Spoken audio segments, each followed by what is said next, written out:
Greetings and bienvenue, Midnight Crew. Thank you for returning to this broadcast, and welcome to new viewers joining us for the first time. If you like a video, then feel free to subscribe. In this thread, first-hand stories, second-hand accepted. I've never posted about my experiences before, but I was reading a Greentext that reminded me of an encounter I had recently. I figured it was enough of an excuse to open a thread for others to share their experiences too. Enjoy.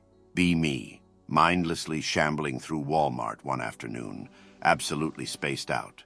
Not in this world, lost in thought. Think about Dad.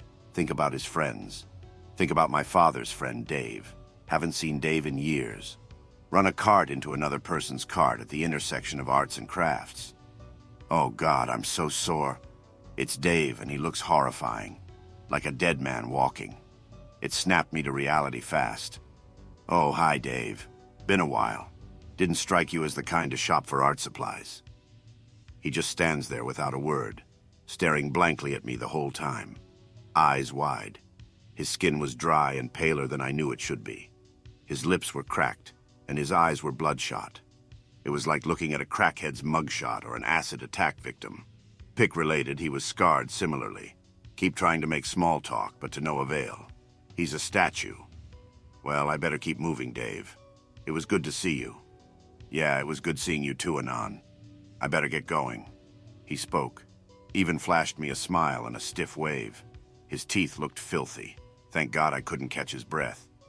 Sounded like what I remember Dave sounded like, but raspier. Like someone who hadn't had a sip of water in days. Kept moving like nothing was out of place. But internally, I had escalated to DEFCON 2. The rest of my shopping went fine. Went home, put stuff up, went over to my father's home. Hey, Dad, guess who I ran into today? Dave. You remember Dave? Dad puts his beer down and his cigarette down in the ashtray I bought him for Father's Day a few years back. Looks me in the eye and goes, "You're kidding me. The obituary section in the paper said that he died Tuesday evening. You must be mistaken." Inspect the newspaper. Sure enough, Dave had died. I was in disbelief. I knew he had gone down a dark path in recent years, but I'd never imagined he'd go the way he did. Laziness claimed his work opportunities, and from what I knew then, he pretty much drank and smoked all the time. Determined to get to the bottom of this, I reactivated my dead Facebook and reached out to his kids when I got home.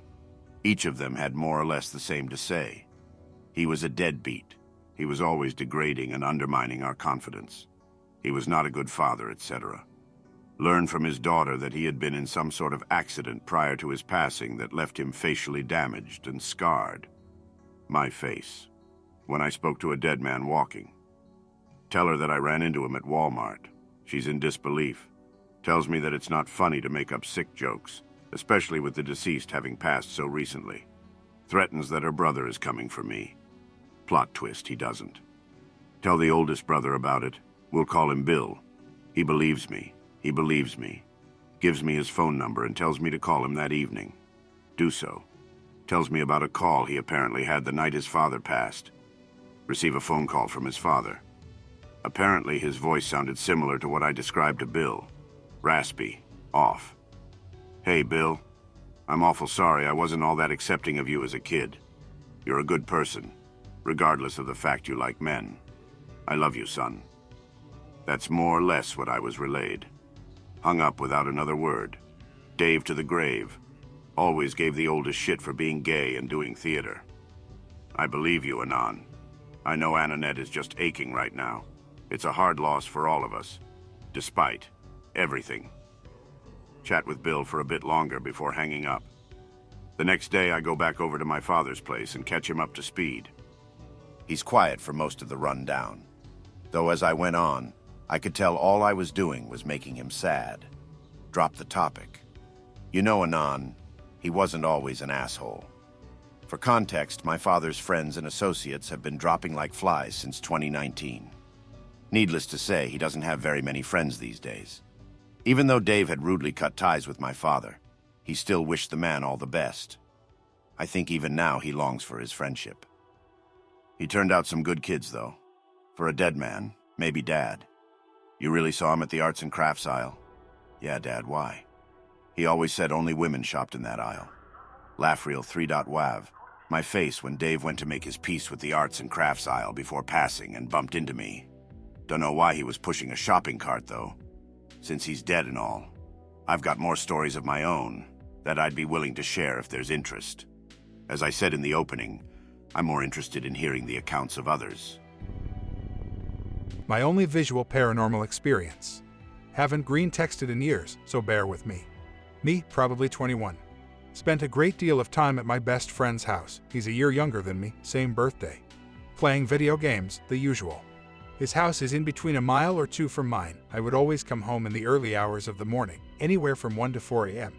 For the sake of the story and my best recollection, let's call it 3. There's a road I always take to get home. It takes you through the condos. Every time I hit this street, there's a street lamp that starts flickering. I always get nervous thinking about it. Perhaps a cause of the nerves itself. Anywho, just like every time, I round the corner and it starts flickering. It's always sketchy and this time is no different. I get a little pep in my step and keep on trucking. There's a small shopping center about a quarter of the way down the street. Convenience stores, restaurants, hick related. As I pass the shopping center, I glance over and in the second shop from the left, I see a white pale figure cross across the door from one curtain to the other. It looked like someone in a dress floating across. It was so quick, but I couldn't force myself to look again. My blood ran cold and I moved a little faster. Once I got to my turn, I ran home most of the way and didn't take the road for a while. When I did, I didn't dare look across the street. Looks like the curtains are still there, not sure if it's the same business now or not. This happened in my childhood home. B2000, I think. I was in the 7th grade. I lived just over a mile from the school. It was spring, so it's not that cold. All the snow has melted by now. Heavy rains, though. This day was a heavy rain day. My mother works in the grade school with my sister, and they get out an hour after I do. Not staying around my school, plus I have friends that would call me a coward if I didn't walk home with them. Walk home with them. Get home drenched. I have a dog, black lab. Get greeted at the door. There is nothing like being welcomed home by your dog. The heavy rain is turning more into a storm. I stand on the sun porch and look out at the rainfall. Lightning hits somewhere, probably the river. Lots of booming thunder follows it, like the thunder burbled and rumbled for a longer than normal quick boom. Made it home just in time. I hear the door to my sister's and mine room opening and closing. They're on the 2nd floor. I think it could be the wind. It is howling and the trees in the yard are swaying an awful lot. The storm was a pretty good one. I like storms. Dog doesn't look fazed, but is also not looking up the stairs. My house was old, like 1900s old. The wiring was those nails with the ceramic insulators, and the windows had metal counterweights in the walls. My family now is the one that is updating it. The doors start banging a little harder, and a little more regular, but not in a rhythm, and they start hitting the door frames out of sync. The door then sounds like it is vibrating back and forth as it shuts, like the door is hitting the door jambs and vibrating back like a cartoon. It makes a sound I have a hard time describing. It was like the moaning of a creaky door, but I could hear the door shaking back and forth as it was swinging shut. It sounded almost like a creepy auto-tune before auto-tuning was widely known about. I can only picture the door acting like a tuning fork, but I did not hear them slam into the door jamb or the wall. They do this for a minute or two. They then slam shut. Both doors at the same time and with force. The dining room table was kind of a catch-all at this point in time. My sister and I played sports year-round, and both parents worked, so we were not home to eat there anyway. Clean laundry was there, waiting to be put away, papers, bills, and my sister's field hockey stick. I grab that, and my dog. I have to lead him by the collar to the stairs. I have to also verbally coax him up. He is not fighting me hard, but does not want to go up there. I was very, very reluctant. He never disliked going upstairs before this or after. I drag him up to the landing. The stairwell was pitch black, and there were no windows in that part of the house. The stairs start one way and cut back on themselves via a landing. Every one of my friends at some point either tripped or complained heavily about the layout and size of the stairs. Make my way all the way up the stairs to the landing in front of our doors. 2 landing areas. Both doors are closed. That is why it is so dark. I open my sister's first because you can see the whole room. Tacticalbrain.N64007. My room wraps back because it is in a L shape. I can't see the whole room, so I started with the easier one to inspect. Go to open my sister's door. My dog immediately headed downstairs when I let go of his collar to open the door. Thanks a lot. Her room looks clear. Check her windows. All have the winter storm glass still in them and are all shut and locked. Nothing is broken. No one in the closet. I then go to check my room. Same as sister's. Empty. All the windows were still set up for winter and locked. We had solid glass to help insulate in the winter with screens for the summer. Again, old home. No one could have snuck past me when I was inspecting the room because just about every stair had a creaky spot on them. The stairs were and still are well worn. My parents still live there. I am pretty intimate with those stairs, not only because it felt like I was ascending to my room in a tower sometimes, but they were the bane of my existence when I was trying to sneak in when I was in high school. I knew them extremely well by that point and could make it about halfway up before I would make noise. Go back downstairs and wait for everyone to get home. The storm still rages into the night, but the house is not creaking and the doors were left open and they don't make any more noise. I still don't know what any of that was. That house still feels like it is alive. Maybe not alive, but like it was or could be. Old houses have a lived-in energy that is hard to describe. Been lurking for 5 or 6 years and used this board largely for entertainment, but this happened the other day. Shit at Greentext, so please excuse my prose. About 4 days ago, my girlfriend and I went to a high school football game that was 3 hours from our house. I got off work and pulled myself together so we could be on the road and at the game by the time it started. Game was trash, the refs were blind. By the time we were on the way home, it was quite literally the middle of the night. She's passed out in the passenger seat. I'm trying desperately to keep myself from veering either into oncoming traffic or off the side of the bridge we were going over. At some point on that bridge I saw it. I thought it was a deer at first, but as we got closer and the thing became clearer in the headlights, I saw that it was some morbidly deformed dog. Not in a gross way, just nothing was proportional to where it should be.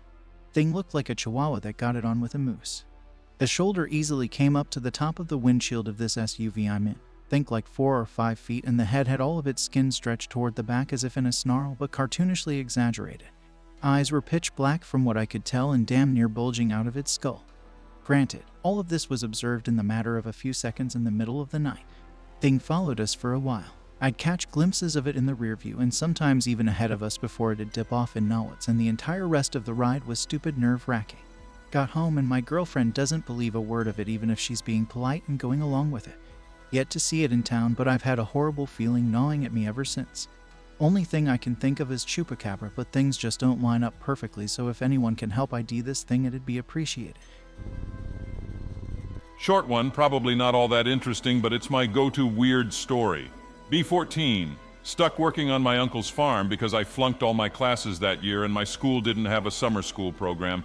I'm tasked with feeding chickens, collecting eggs, and cutting weeds. Very exciting work, I know. Wake up an hour earlier than usual at like 5 a.m. I decided I might as well feed the chickens now and check if the hens laid any eggs. Get my jeans on and my boots, Uncle is still asleep.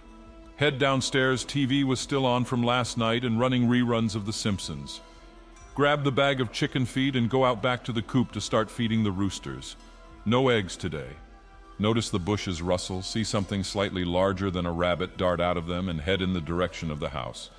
Jump a little, but it's not that startling. Rabbits, groundhogs, etc. wander onto the farm all the time. Head back into the house with the rest of the bag of feed, dropping it in its usual spot in the kitchen. Turn around and feel my chest turn ice cold as I see a tiny human head peeking into the living room, watching the TV. When I say tiny human head, I mean like someone with microcephaly, like Beetlejuice from Howard Stern. It darts away before I can scream or yell or anything. Tell Uncle about it when he wakes up, thinks I'm messing with him, so he just laughs it off. Never see it again nor think about it until a few months ago and then now. The same anon here was just thinking back on the stories I've heard, and I remembered a secondhand story I could tell from an EMS friend of mine. He might have posted about it here, actually, as he introduced me to /x/, but this story of his still creeps me out. EMS anon, late at night, called out into small suburbs because some dude was found bleeding out by a convenience store clerk. Get there on time. The dude is lucid but is trying to crawl away desperately. Suspect he's on something, apprehend him, and get him on a stretcher to get him to the emergency room. His legs are covered in cuts, bleeding heavily so hard to tell what they were caused by. Get him cleaned up. Cuts are clearly human teeth bites. Missing chunks of flesh too, these bites went down deep into the muscle. Skip ahead after getting the dude stitched up. Police interviewed him because the clerk had reported it as an assault, but the assailant had left. He decided to eavesdrop because he's really curious as to what happened. Apparently the dude was meeting up with his girlfriend behind the store. She started freaking out, threw up blood, then managed to get him on the ground, ripped his pants off, and started biting his legs before running off after the clerk showed up. Witty F. The cops believe him but can't find his girlfriend. Missing persons case filed for girlfriend. Dude doesn't press charges. Be me, from around 2021 to 23. The occurrences have slowly begun to ramp up as time goes on. Doors standing ajar despite no one having opened it. Happened to the fridge. TV turning on in the middle of the night, etc. Eventually, my house keys go missing, leaving me super on edge about leaving the house, let alone stepping into the backyard. Don't see them again until recently in 2023. Noises in the attic space and the garage at night started up eventually. I don't remember when, but I know in the last 3 years they've become stupid prominent and difficult to ignore. I had someone visiting me recently, and during their time here, whatever's lurking in my home had a penance for messing with her. Stupid bad. Nightmares, hair pulling, things going missing out the wazoo, both of hers and mine. Over the course of her stay, the activity ramped up 4 times. One night, a homie and I are out back smoking along with my guest. At some point, she gets up to go to the restroom. Meanwhile, homie and I lurk in the garage. We're beneath the entrance to the attic. I had never been up there by that point, not once. Didn't feel like getting a face full of whatever awaits me up there. Charlie the asbestos monster, giver of mesothelioma. We hear something above us. Ignore it, until the sound of something approaching catches our ears. Sounds like someone squatting on the beams, slowly shifting toward us. DEFCON 2. Got into high gear and booked it outside. Gathered our items in order to smoke on the patio instead of the backyard. The further we are from the garage, the better. Only upon re-entry, the cover to the attic is noticeably shifted open. We weren't having it, not one goddamn bit. About dropped the bong in the process of hot-footing it. When femme friend exits the restroom, she sees us in the hallway, worked up, arms full of our items, hers included, asks what happened. Tell her she believes us. Pick-related, it's the attic and the door that locks behind you. As my guest spends more time here, more of her stuff goes missing. As all good things do, the visit comes to a very unsavory end for all involved. Regardless, fast forward to last week or so. Probably a week and some change. Going out to the backyard for a smoke, the attic cover is, once again, ajar. I'm alone in the house, and not about to have some beyond the grave Dave screwing with me in my own home. I began to think things over. I wasn't going to get punked by some ethereal bastard. It's my home. This is my domain. Screw it. Time for the ladder. Get the ladder. Set it up beneath the crawl space. I really didn't wanna. But if I were to back down now, I'd be a double coward. Mama didn't raise no coward. I pushed the cover aside and poked my head into the space with my phone's camera flash illuminating the space. At first, I couldn't see anything beyond wood framing, insulation. However, as I ascended the ladder some more, I could see something at the back of the attic, particularly in the area of the attic above my bedroom. Against my better judgment, I crawled along the rafters in a manner I imagined similar to what was causing that shuffling my homie and I heard. I'm like 7 feet from the spot when I begin to make out what's there. Missing belongings. More than just mine. A few things that went missing back in 2016 from an ex of mine. A pair of glasses and her boots. My house keys. And the state ID that I lost years ago when I went on a road trip. My Sennheiser headphones. And her special blue comb that she holds close to herself, Dad's birth certificate. I sat there in the stuffy warmth of the attic for a bit longer, trying to wrap my head around what I just found. Taking a page out of my friend's book, I said screw it and moved on, gathering the items closer to the entrance of the attic so I wouldn't have to spend more time than necessary. Then put all that in a box. I don't want to look in it, mostly because of the sting I feel from recent events. I still have all the items. Pick-related, it's some of the crap I found up there. I think you can see some of the dust on the lens. I don't know what's been lurking in my home, but as far as my recent guest goes, all the hostility it committed toward her in hindsight was almost like a sign that she was bad news. Who knows? Go figure. I don't have the scariest story, but it stuck with me for years. First post here and first green text, so apologies if this isn't done correctly. Be me, early spring 2018. Plan on eating a small amount of acid with my ex-girlfriend and 2 friends. Get the idea to ask my grandpa if we can stay at one of his cabins for a weekend. He says that's fine and no one can think of a better option. Screw it, 8-hour drive to the middle of nowhere, Pennsylvania. Show up after dark and struggle to find the driveway entrance for a while due to fog. Finally make it down the 1.5-mile driveway to classic spooky cabin. Grandpa meets us and shows us how to work the heaters and then leaves to go sleep at his main cabin about 45 minutes away. Eat some fast food we got on the way out of civilization. Watch ETVHS and go to bed. Wake up on the basement floor where we made our palates feeling great. Everyone eats a little bit of acid and we venture out into the woods, having fun staring at trees, and when a friend suggests we go to the nearest city to walk around and people watch. Not the greatest idea, but we get in the car and start our journey. Takes a little while to reach the city, but we laugh a bunch, look at statues, and listen to some music on our phones when we get there. Getting late, so we head back. Trip turns bad when we get back to the cabin and everyone starts freaking out after a friend says it feels like we're being watched. Think nothing of it at the time, wait out the come down, and everyone is relieved to be sober again. We all chill out with another movie and some beers when I get the bright idea to suggest a different sleeping arrangement for the night. Grandpa has a broken down camper in the driveway from when I was younger. Grab our stuff, get to the camper, and we talk for a while. Next to the camper there's a big outdoor carport. Behind the carport the ground slopes upward toward the tree line. I'm laying in the highest bunk of the camper with my ex-girlfriend when I hear a noise coming from outside. There's an open window directly above where we're laying, so I ask her to stay quiet for a moment while I lean up to listen. Hear indistinct voices coming from the direction of the tree line. Think about how there are no other houses in the area for many miles. Freak out a little bit, but I can't hear what's being said. Hop down off the bunk and ask my friends to be silent. They think I'm screwing with them, so they keep talking and making jokes. Get as serious as I can and ask them to please shut up. They stop talking and I watch their faces drop in panic. We all hear the voices. Still can't make anything distinct out, so one friend leans his head slightly out of a window to try and hear better. He turns around with an even more panicked look on his face and says that it kind of sounds like our voices. We are all silent at this point. The friend who leaned his head out of the window suggested that he and I go outside to investigate. Get a sinking feeling in my gut thinking about approaching mysterious forest voices, but agree to walk outside with him. The voices have been talking in a sort of loud whisper this whole time. We step outside and my friend accidentally lets the camper door slam shut. The voices stop. We stop moving. We wait for a few minutes and hurry back into the camper. Whatever or whoever is out there starts talking again after we're in the camper for a couple minutes. It's past my grandpa's bedtime at this point, but we make a plan to run to my car and drive the 45 minutes to his other cabin where he is currently staying. We bolt out of the camper, get in my car, and peel out of there. Everyone is silent on the drive. We get to the other cabin and make beds on the floor of his guest house.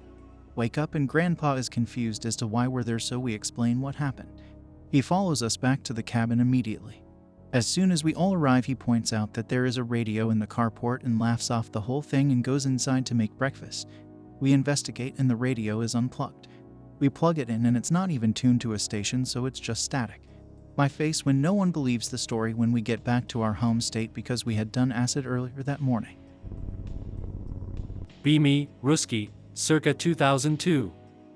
Spending summer in a village riding a bicycle all day with my friends. There was an abandoned church.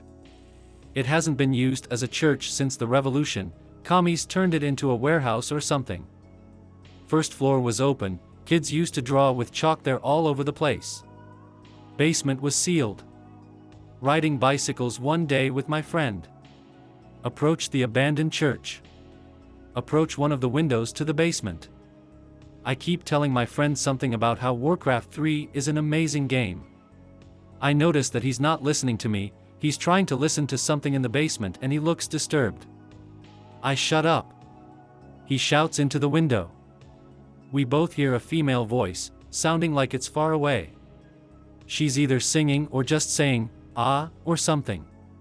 It didn't sound evil, But I dunno, ethereal? We silently back off the window and start walking towards our bikes. Hey dude, what was that? No idea. Horrified. Rush to the bicycles and get away from the church. Maybe there was someone near the other window, dunno, but we didn't see anybody. Pick related is the church, how it used to look like. A priest came to the village the same year, the church was repaired afterwards. I hope that you enjoyed tonight's broadcast. If you enjoyed tonight's story, then please subscribe to the channel as more green texts will appear daily. A new broadcast will appear when the clock strikes midnight Central Time.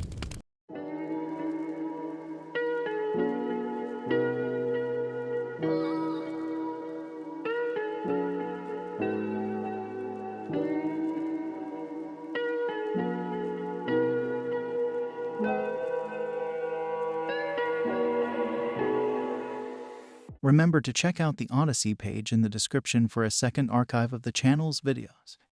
There's also a Rumble archive as a backup.